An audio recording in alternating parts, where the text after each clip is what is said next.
Cerca Teleeuropa sul tuo Play Store o Apple Store e scarica la nostra app. Disponibile per tutti gli utenti Android e Apple. Ti aspettiamo! Il caso Bergamini in apertura, depositata la perizia effettuata sul cadavere del centrocampista rossoblù morto in circostanze misteriose 28 anni fa. La sorella Donata in un post su Facebook scrive: mio fratello è morto soffocato, senza se e senza ma, finalmente si conosce la verità. Vediamo.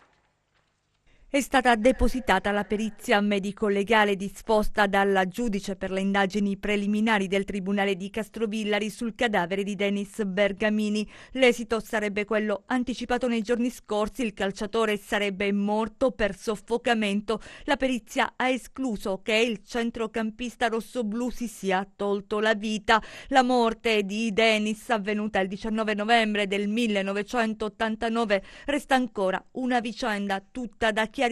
La salma del calciatore è stata riesumata lo scorso luglio dopo la riapertura dell'inchiesta da parte del procuratore della Repubblica di Castrovillari Eugenio Facciolla.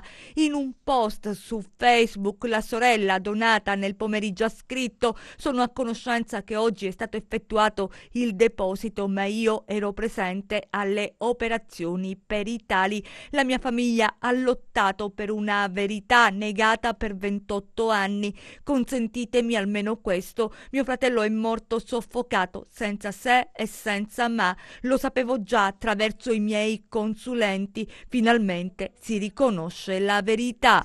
Cerca Teleeuropa sul tuo Play Store o Apple Store e scarica la nostra app. Disponibile per tutti gli utenti Android e Apple. Ti aspettiamo!